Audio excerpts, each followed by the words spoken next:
Bom dia, boa tarde ou boa noite, queridos alunos do Trilhante. Hoje nós vamos falar um pouquinho sobre a assistência social. No curso introdutório de Seguridade Social, nós já vimos que ela é formada por assistência, previdência e saúde. E agora nós vamos entender um pouquinho sobre um desses pilares que trazem sustentação ao sistema de seguridade social, que é a assistência social. Num primeiro momento, a gente vai entender um pouquinho sobre o que a Constituição traz sobre a assistência social, mas de maneira bem rasa, bem simples, porque nós já falamos sobre alguns desses elementos no curso introdutório de Seguridade e, posteriormente, ao longo desse curso de assistência, nós vamos entender mais especificamente, de maneira mais detalhada, os elementos fundantes e fundamentados no artigo 203 da Constituição.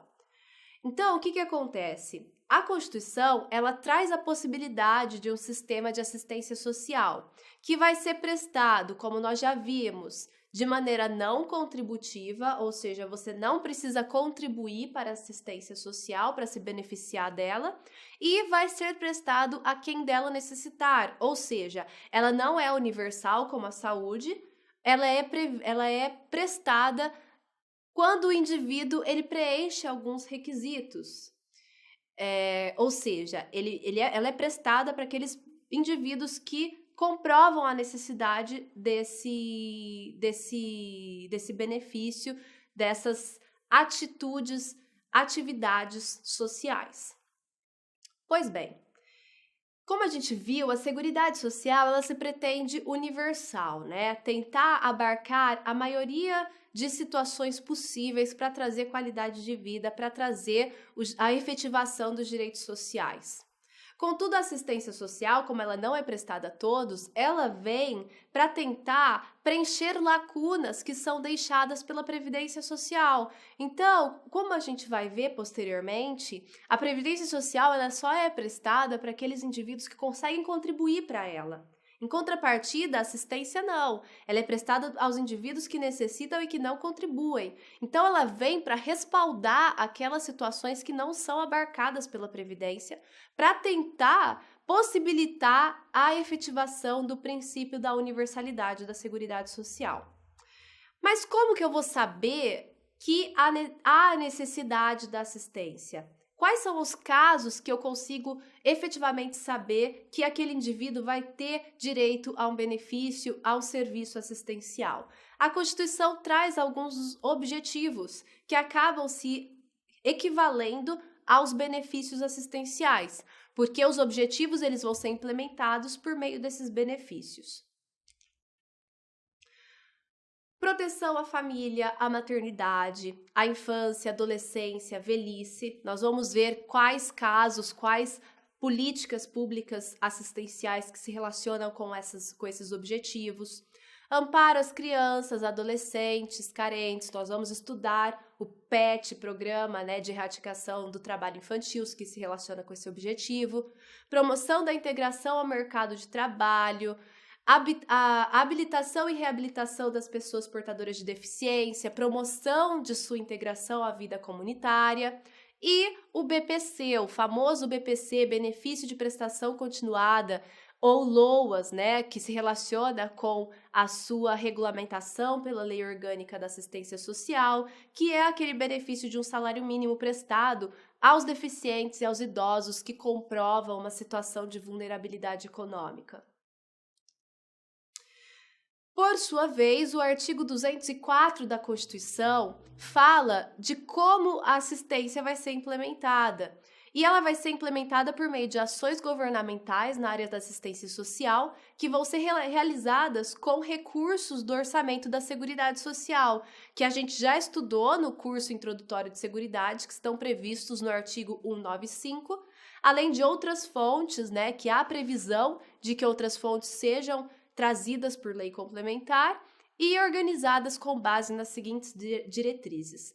Existem duas diretrizes trazidas pela Constituição e existe uma terceira que nós vamos estudar que está na Lei Orgânica da Assistência Social. Então, vamos primeiro ver as constitucionais. A primeira é a descentralização política administrativa, cabendo a coordenação das normas gerais à esfera federal e a coordenação e execução dos respectivos programas para a esfera estadual e municipal. Tá? E também há a possibilidade de entidades beneficentes, sem fins lucrativos, privadas, auxiliarem nessa administração e nessa implementação. Então, veja bem, para a gente conseguir trazer uma efetividade para a assistência, de modo a conseguir abarcar a maioria da população, mais população possível, de maneira célere, né, para conseguir efetivar os direitos sociais de maneira mais satisfatória, a descentralização, a especificação de políticas, de competências específicas para cada ente federativo, ela é muito relevante, tá? Contudo, existe a necessidade de que as normativas mais gerais sejam estipuladas pela esfera federal, para a gente também conseguir ter uma uniformidade, uma uniformização e uma possibilidade de gestão mais organizada para todo esse sistema nacional, tá? Uma segunda diretriz é a participação da população. A gente já viu que participação da população é algo muito valorizado pela Seguridade Social e também é muito valorizado pela assistência. E como que isso é feito? Por meio de organizações representativas da sociedade e na formulação das políticas públicas e no controle das ações em todos os níveis, também há a participação da população, tá? A gente vai ver, por exemplo, que o Conselho Nacional de Assistência Social é formado por elementos da sociedade civil. E outra diretriz que não é trazida pela Constituição, é trazida pela Lei Orgânica da Assistência Social, que está lá no artigo 5º dessa lei, é a primazia da responsabilidade do Estado na condução das políticas de assistência social. Ou seja, a gente sabe que existe a possibilidade de organizações sem fins lucrativos assistenciais ajudarem a implementação da assistência. Contudo, isso não diminui a responsabilidade do Estado. A primazia dessa responsabilidade, ela sempre vai acontecer. Então, o Estado ele tem a função de organizar as políticas de aplicação da assistência, aplicar a assistência, e mesmo quando ela é auxiliada pela esfera privada, ela tem a necessidade de fiscalizar essa implementação pela iniciativa privada. Então, é isso que significa essa primazia da responsabilidade do Estado.